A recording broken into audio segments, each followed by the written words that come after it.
Assalamualaikum warahmatullahi wabarakatuh teman-teman. Di video ini aku bakal sedikit klarifikasi mengenai video aku yang beberapa waktu lalu, yaitu cara mendatangkan minyak goreng subsidi ya teman-teman ya. Oke, di sini teman-teman perlu ketahui dulu, ketika kita ingin mendatangkan minyak goreng subsidi, syarat ketentuannya adalah dengan teman-teman ngambil langsung dari distribusinya ya, distributor resminya, dan teman-teman memiliki bentuk fisik toko atau warung ya teman-teman ya. Dan aku tambahin lagi poinnya, yaitu teman-teman harus bayar cash. Jadi itu dari tiga ya.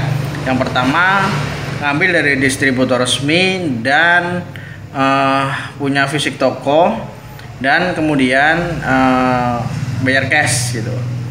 Oke, di sini aku mau klarifikasi bahwa teman-teman di poin pertama adalah ngambil dari distribusi resmi ya. Oke, di video itu memang aku nggak jelasin ke teman-teman ya.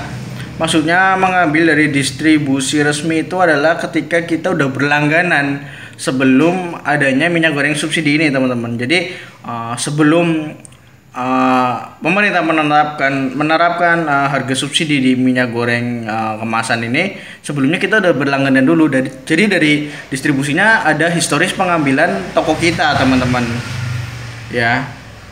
Jadi itu maksud aku adalah kita udah biasa ngambil dulu ke distribusi gitu ya. Dan ketika ada subsidi, insya Allah kita kebagian dari distribusi tersebut, dari distributor tersebut. Dan apa ya namanya ya, oh ya, dari distribusi ya teman-teman ya, distribusi atau distributor, bukan agen. Beda antara agen dan distributor, itu beda. Ketika agen itu biasanya dia juga pemain minyak goreng ya, tapi dia bukan resmi teman-teman, nggak resmi. Jadi mungkin dia belum ada perpajakannya, atau maaf, mungkin lebih ke ini ya, lebih ke prinsipal ya. Prinsipal itu pemasarannya produsen. Jadi produsen ada prinsipal, kemudian dari bawah prinsipal itu ada yang namanya distribusi gitu, distributor resmi. Jadi dia itu tanpa melalui prinsipal. Agen itu tanpa melalui prinsipal, jadi dia bisa langsung ambil dari pabrik dengan channel-channelnya, atau mungkin dia juga ambil dari distribusi kemudian dijual lagi. Banyak caranya ya ketika menjadi agen minyak goreng.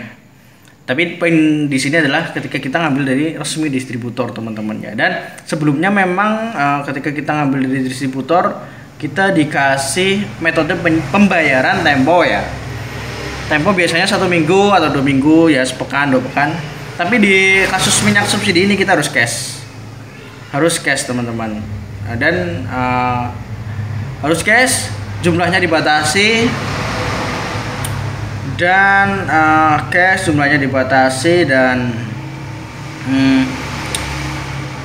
nggak rutin ya, kedatangannya itu nggak rutin. Jadi misalkan seminggu sekali biasanya, karena dibatasin dari distributornya, jadi 2 minggu sekali ya. Ini menghambat pemasaran sih, dan jumlahnya pun sedikit ya, relatif sedikit. Baik, itu adalah sedikit klarifikasi dari aku teman-teman ya, mengenai video aku sebelumnya yang cara mendatangkan minyak goreng subsidi ya. Maksudnya adalah kita harus, sebelum ada fenomena subsidi ini, kita harus berlangganan dulu ke distributornya. Ini kenapa aku lebih lebih senang ketika ngambil langsung dari distributor daripada dari agen ya. Karena dari distributor itu poinnya, sebelum ada minyak subsidi, ketika kita ngambil di distributor, kita mendapatkan metode pembayaran tempo. Dan juga rutin ya, kunjungan rutin, cepat. Maksudnya kita dapat kunjungan dari sales, kemudian melakukan order, dan minyak datang, dan rutin itu terjadi. Tapi ketika dari agen, kita harus melakukan pemesanan teman-teman ya. Jadi kalau kita ngambil dari distribusi itu rutin ya teman-teman ya. Setiap pekan itu ada kiriman. Tapi ketika kita ngambil dari agen itu kita harus melakukan pemesanan dulu. Kemudian biasanya cash, beli putus, tapi tergantung agennya sih teman-teman. Ya memang terkadang dari agen itu lebih murah karena biasanya agen itu nggak ada administrasi pajak ya. Beda dengan distribusi, dia melalui prinsipal dan juga perpajakan teman-teman ya. Baik, aku sampaikan juga ke teman-teman semua. Dan aku dapat kabar ini dari rekanan bisnis, terus terang aja, dari investor toko aku ini teman-teman. Jadi ini sistemnya kerjasama ya. Aku di sini sebagai pengelola, kemudian ada investor tempat, dan kemudian ada investor dana. Dan aku di sini sebagai pengelola. Dan dari investor dananya itu ya, beliau mengatakan ingin sekali mengadakan minyak goreng subsidi ya, mendatangkan minyak goreng subsidi karena beliau juga ada usaha agensi sembako ya, dan beliau berusaha untuk mendatangkan minyak goreng subsidi melalui prosedur resmi atau dari distribusi. Jangan tanyakan modal lah ya, maksudnya beliau punya modal untuk mendatangkan mungkin sekitar ratusan karton, mungkin ringan ya. Tapi bukan kendala lah ya modal, tapi dia terkendala di pengadaan produknya langsung dari distribusi. Artinya dia tidak bisa mendatangkan langsung produk dari distribusi teman-teman, karena ada beberapa faktor. Memang sempat menghubungi distribusi yang rutin ke Warko Amanah Grendeng, ke toko kita ya, ke toko aku ini, dan ada beberapa pertimbangan dari distribusinya. Dari diantaranya itu tadi adalah rutinitas atau historis pengambilan minyak goreng sebelumnya ya, apakah ada historisnya atau tidak. Kemudian kemarin ya, enggak kemarin banget sih, beberapa waktu lalu itu dari produk minyak goreng Sania, marketingnya yang sempat dihubungi oleh investor dana di Warko Amanah ini ya, punya fisik toko, memang di rumahnya ada fisik toko teman-teman, dan memenuhi syarat sebenarnya untuk mendatangkan minyak goreng subsidi. Tapi di saat seperti ini, di saat memang minyak goreng subsidi belum merata, dari pihak distribusi pun jarang ada yang mau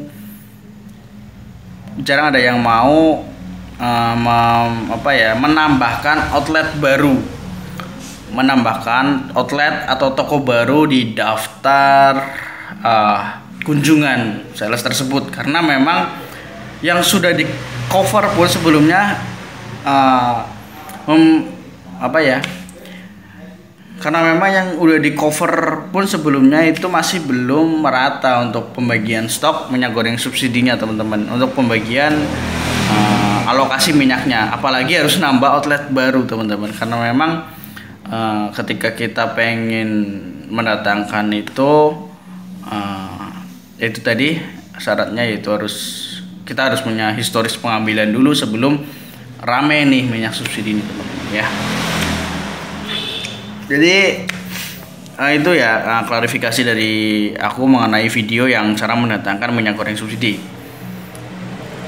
Mohon maaf buat teman-teman yang mungkin sedikit kecewa dengan konten aku itu ya, karena di situ aku menjelaskan secara point to point aja, nggak secara rinci dan nggak secara detail gitu ya teman-teman. Jadi aku nggak nyangka juga video itu bakal naik ya, maksudnya memiliki viewer yang sampai segitunya. Itu aku benar-benar nggak nyangka. Aku hanya mencoba sih sebetulnya, aku juga latihan komunikasi juga, latihan ngomong juga, dan ide konten itu muncul karena lagi booming nih minyak goreng subsidi. Aku coba bikin kontennya dan viewernya bisa naik segitu banyak pun aku nggak nyangka gitu teman-teman. Jadi mohon maaf kalau ada yang kecewa dengan konten yang aku upload ya.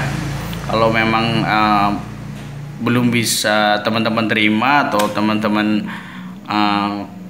apa ya namanya ya, teman-teman mengerti maksudnya atau mengerti yang aku maksud belum tersampaikan di situ, aku mohon maaf. Dan ini klarifikasi yang tadi aku jelasin teman-teman. Jadi sekian dulu ya teman-teman di video kali ini. Apabila ada pertanyaan lagi silahkan cantumkan di kolom komentar. Dan insya Allah di video setelah ini aku bakalan review kedatangan lagi minyak goreng subsidi di toko aku ini, Warko Amanah Grendeng. Jadi buat teman-teman area Purwokerto yang khususnya end user ya, kita belum bisa jual ke sama-sama pedagang atau reseller, tapi end user atau pengguna terakhir ya, maksudnya pembeli ecer gitu. Monggo bisa ke Warko Amanah Grendeng mumpung stok masih ada, ini sedikit lah ya, kita berbagi, kita jual ecer. Apa ya, jadi jadi nanti insya Allah kita akan, setelah video ini aku upload review kedatangan minyak goreng subsidi di Warko Amanah Grendeng, dan juga ada beberapa hal yang perlu aku sampaikan ke teman-teman. Salah satunya tentang beberapa produsen atau distributor minyak goreng yang menyalahgunakan atau tidak sesuai dengan prosedur pemasaran yang berlaku sekarang itu. Baik teman-teman, terima kasih banyak yang udah nonton. Wassalamualaikum warahmatullahi wabarakatuh.